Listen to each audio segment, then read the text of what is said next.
Driver ఎవరు తెలుసు నాకు సార్ ఏం తీసుకోవాలి టైం ఉంది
ఇది కట్ చేసుకుంటూ పోతా ఉంటుంది.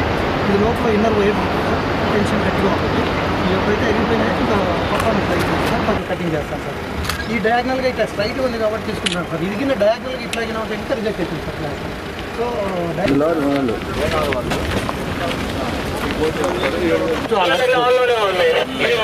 ఇట్లా పోయి అట్లా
కాంప్రహెన్సివ్గా ఇక్కడ ఉన్నవాడిని అబ్జర్వ్ చేసిన తర్వాత ఏమేమి ఇన్స్ట్రక్షన్స్ అధికారులకు ఇవ్వాలో అవి ఇచ్చి, అదేవిధంగా మైనింగ్ ఓనర్స్ కూడా ఏమైతే ఇన్స్ట్రక్షన్స్ పంపించాలో అవి కూడా చేసి అల్టిమేట్గా మైనింగ్ యాక్టివిటీ వల్ల ప్రజలకు ఏ విధమైనటువంటి ఇబ్బంది రాకూడదు అనేది ముఖ్య ఉద్దేశం. Thank you. సో మనకి టోటల్గా లాస్ట్ ఇయర్ 180 crores రెవెన్యూ రావడం జరిగింది. అయితే ఈ సంవత్సరం 220 crores వరకు కూడా మనము టార్గెట్ పెట్టుకుని ఈ మైనింగ్ యాక్టివిటీలను అబ్జర్వ్ చేస్తూ, తర్వాత దీంతోపాటు అలైడ్ యాక్టివిటీస్ లైక్ ఏదైతే వేస్ట్ ఉంటుందో వేస్ట్ కూడా మళ్ళీ అది మెటల్గా కన్వర్ట్ చేసుకోవడం జరుగుతుంది. అవి కూడా ఇప్పుడు వెళ్ళి చూడటం జరుగుతుంది. సో ఈ మైనింగ్ యాక్టివిటీలో బేసికల్గా మైనింగ్ యాక్టివిటీ వల్ల రాష్ట్ర ఆదాయం పెరగాలి, అంటే దాని ఉద్దేశం ఏంటంటే జిల్లా ఆదాయం కూడా పెరగాలి. సో మైనింగ్ సంబంధించినటువంటి ఏ విధమైన డిఫికల్టీస్ ఉన్నా అది జిల్లా యంత్రాంగం అంతా కూడా ముందుండి వాళ్ళకి అన్ని రకాలుగా సహకరిస్తుంది. అదేవిధంగా మైనింగ్ ఓనర్స్, ఈరోజు మనం మిడ్ వెస్ట్ మైనింగ్ వచ్చాము, అది చాలా నీట్గా ఒక ప్రాపర్ ఆర్గనైజ్డ్ వేలో నడుస్తుంది. సో మిగతా మైన్స్ కూడా ఇట్లా ఉన్నాయా లేవు అనేది కూడా ఈ మైనింగ్ ఇన్స్పెక్షన్ కూడా మనం ఆల్రెడీ చేయమని చెప్పేసి అన్నాము. ముఖ్యంగా మనకి దీంతో వచ్చే సమస్యలు ఏంటంటే, మైన్ వరకు ఏదైతే ఓర్ వస్తుందో లేదంటే కనుక ఆ బ్లాక్స్ వస్తున్నాయో బ్లాక్స్ వరకు వాళ్ళు కాన్సన్ట్రేట్ చేసి ఈ డిస్పోజల్ మీద చాలా తక్కువగా కాన్సన్ట్రేషన్ పెడుతున్నారు. దానివల్ల చాలా పొల్యూషన్ వస్తుంది.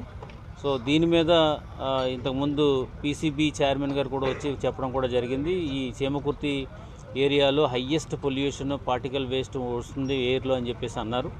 సో దాన్ని కూడా ఎగ్జామిన్ చేయాలి కాబట్టి దానికోసం కూడా మనం రావడం జరిగింది. సో నా యొక్క విజ్ఞప్తి అనుకోండి, లేదంటే కనుక నా యొక్క రిక్వెస్ట్ ఏముందంటే ఆల్ మైనింగ్ ఓనర్స్కి, మీరు మైన్ ఆపరేట్ చేసినప్పుడు ఈ పొల్యూషన్ ప్రోటోకాల్స్ మాత్రం 100% మీరు పాటించాలి. మీకు వేస్ట్ డిస్పోజల్ ప్రాపర్గా చేయాలి. మేము కూడా కొన్ని ప్లేసెస్ ఐడెంటిఫై చేస్తున్నాం ఎక్కడ వేస్ట్ డిస్పోజ్ చేయాలని చెప్పేసి. సో అలా కాకోకుండా మీరు ఇష్టం వచ్చినట్టు ఎక్కడ పడితే అక్కడ స్లర్రు, తర్వాత బ్లాక్స్ ఇవన్నీ కూడా పడేసేస్తే దానివల్ల ప్రజలకు చాలా ఇబ్బంది కలుగుతుంది. కాబట్టి మైనింగ్ ఓనర్స్ అందరూ కూడా మైనింగ్ అభివృద్ధి చేసుకోవాలి, at the same time waste disposal కూడా ప్రాపర్గా జరగాలని ఈ సందర్భంగా తెలియజేస్తున్నాం. అది స్పెసిఫిక్గా ఇష్యూస్ కదా, ఇవన్నీ కూడా మైన్స్కి సంబంధించి ఉంటుంది. ఒకవేళ మీరందరూ వెళ్ళి తండోపతండాలకు వెళ్తే అక్కడ సేఫ్టీ లేకపోతే మళ్ళీ దానికి ఒక ఇష్యూస్ వస్తాయి, రకరకాలుగా ఉంటుంది. బట్ అల్టిమేట్గా మీడియాని తీసుకెళ్లాలనేది కాదు, కానీ సేఫ్టీ మెజర్స్ మైన్స్ కంపల్సరీ తీసుకోవాలి. మీరు న్యూస్ వేసినా మేము ఇన్వెస్టిగేషన్ చేస్తాం దాని మీద, మీరు న్యూస్ వేసినా మేము ఇన్వెస్టిగేషన్ చేసి దాని మీద చేస్తాం. అంటే మళ్ళీ మీరందరూ కూడా లోపలికి వెళ్ళి అక్కడ మళ్ళీ ఆ డేంజర్కి ఎక్స్పోజ్ అవ్వడం ఎందుకు? దాంట్లో ఇప్పుడు హెల్త్కి సంబంధించి ఒక ఇంపార్టెంట్ అనౌన్స్మెంట్ ఉంది. సో ఇక్కడ ఒకటి ఏంటంటే, ఈ మైనింగ్ సంబంధించినటువంటి యాక్టివిటీస్ చేసినప్పుడు ఇక రకరకాలైనటువంటి ఇష్యూస్ వస్తూ ఉంటాయి హెల్త్ పరంగా. అవి మైనింగ్ ఓనర్స్ కంపల్సరీగా అది హెల్త్ టెస్ట్ అయితే ఇక్కడ ఉన్నటువంటి వర్కర్స్ చేయించాలి. ఒకవేళ వాళ్ళు చేయించలేని పరిస్థితిలో కానీ ఉంటే కనుక మాకు గవర్నమెంట్ తరపు నుంచి అయినా సరే ఒక క్యాంప్స్ పెట్టించేలాగా వాళ్ళు ఆర్గనైజ్ చేస్తే ఆఫీసర్స్ వచ్చి వీళ్ళకి టెస్టులు కూడా చేస్తారు. ఆ ఫెసిలిటీ కూడా మనం ఇస్తున్నాము. మీ అందరికీ తెలుసు, ఎప్పుడైతే మనకి ఈ కటింగ్స్ ఇవన్నీ చేస్తున్నప్పుడు ఫైనెస్ట్ పార్టికల్స్ వచ్చి వాళ్ళు అక్కడ పనిచేస్తూ ఉంటారు కాబట్టి వాళ్ళ లంగ్స్లోకి వెళ్ళడం, దాని ద్వారా రకరకాల ఇన్ఫెక్షన్స్ వస్తూ ఉంటాయి. సో దయచేసి మైనింగ్ ఓనర్స్ అందరూ కూడా లాభాలతో పాటు ఆరోగ్యం కూడా వాళ్ళ యొక్క పనిచేస్తున్న వాళ్ళతో కూడా మీరు కాన్సన్ట్రేట్ చేయాలని సందర్భంగా చెప్తున్నాను. ఈరోజు కలెక్టర్ గారితో ఇతర అధికారులతో డీడీ మైన్స్తో మనం ఒక ఇంపార్టెంట్ మైన్ని విజిట్ చేసి అసలు హోల్ ప్రాసెస్ ఎలా జరుగుతుందనేది ఒక ఫస్ట్ హ్యాండ్ ఫీల్డ్ విజిట్ కోసం కలెక్టర్ గారు మేమంతా వచ్చాము. ఒకటి మనం అర్థం చేసుకోవాల్సింది ఏంటంటే, మైనింగ్ యాక్టివిటీ గ్యాలక్సీ మైన్స్ అనేది మన ప్రకాశం జిల్లాకే, మా చీమకుర్తి ఏరియాకే అది ఒక చాలా ఫేమస్. మేము చాలా ప్రౌడ్గా ఫీల్ అవుతున్నాం ఆ విషయంలో. ఈ మైన్స్ చాలామందికి ఎంప్లాయ్మెంట్ క్రియేట్ చేస్తుంది, గవర్నమెంట్కి చాలా రెవెన్యూ క్రియేట్ చేస్తుంది, పబ్లిక్ కూడా కొంత డెవలప్మెంట్ జరుగుతుంది, కొన్ని ఇబ్బందులు కూడా జరుగుతున్నాయి. సో ఇవన్నీ చూసుకొని ఒక మైనింగ్ యాక్టివిటీని ఎంకరేజ్ చేస్తూ పబ్లిక్కి ఎక్కడ ఇబ్బంది జరగకుండా వెళ్ళాలనేది మా ముఖ్య ఉద్దేశం. ఒకసారి మైనింగ్ వాళ్ళకి సపోర్ట్ చేస్తూ పబ్లిక్కి ఎక్కడ ఇబ్బంది పడకుండా గవర్నమెంట్ రెవెన్యూ పెంచుతూ ఎక్కడ లీకేజెస్ రాకుండా గవర్నమెంట్ రెవెన్యూలో లీకేజ్ రాకుండా ఇవన్నీ చేయాలనేది మా అందరి ఉద్దేశం, గవర్నమెంట్ ఉద్దేశం. ఒకటి సార్ గారు ఇక్కడ కూడా వచ్చి ఇక్కడ అందరు చెప్పారు, ఇక్కడ చాలా పొల్యూషన్, లాట్ ఆఫ్ హెల్త్. అందుకనే డిఎంఎఫ్ ఫండ్ కూడా ప్రజలకి ఎక్కడ అవసరమో దాన్ని ఉపయోగించి ఈ మైనింగ్ యాక్టివిటీ వల్ల పడే ఇబ్బందులను కూడా కొద్దిగా నల్లిఫై చేయడానికి మేము ముందుంటాము. ఏదైనా కానీ మేము కలెక్టర్ గారు మేమందరూ ఇచ్చే మా అడ్వైస్ కానీ సలహా ఏంటిదంటే ఏదైనా కానీ రూల్స్ ప్రకారంగా లీగల్గా చేస్తే చాలా బాగుంటుంది. ఎందుకంటే కొన్నిసార్లు లీగల్గా కొన్ని ఇది చేసినా కానీ లాంగ్ టర్మ్లో ఇండస్ట్రీకి మంచిది, ప్రజలకి మంచిది, అందరికీ మంచిది అని గుర్తించుకొని ఒక ప్రాపర్ వేలో with all safety measures mining activity చేస్తూ రెవెన్యూ జనరేషన్ను ఎక్కడ ఇబ్బంది పడకుండా గవర్నమెంట్కి రెవెన్యూ జనరేషన్ వచ్చే విధంగా పబ్లిక్కి ఎక్కడ హెల్త్ హజార్డ్స్ ఇబ్బంది లేకుండా డిస్ట్రిక్ట్ అడ్మినిస్ట్రేషన్ మేమందరం కలిసి ఈ విషయంలో ముందుకెళ్తున్నాము. మేము కూడా ఇక్కడ ఉన్న మైనింగ్ ఓనర్స్ని అందరినీ ప్రజల్ని ఈ దీంట్లో మీరు కోఆపరేట్ చేసి సజెషన్స్ ఇవ్వమని చేస్తున్నాం. ఇది ఒకటే ఫస్ట్ విజిట్. కలెక్టర్ గారు కూడా చెప్పారు, తర్వాత కూడా మిగతా మైన్స్ కూడా అప్పుడప్పుడు మంత్లీ ఏదైనా చూసి ఈ మైనింగ్ యాక్టివిటీ బాగా జరిగేటట్టు వాళ్ళకి మేము ఇవ్వాల్సిన సపోర్ట్ ఇచ్చుకుంటూ ముందుకెళ్తామని సందర్భంగా తెలియజేస్తున్నాను. నమస్కారం.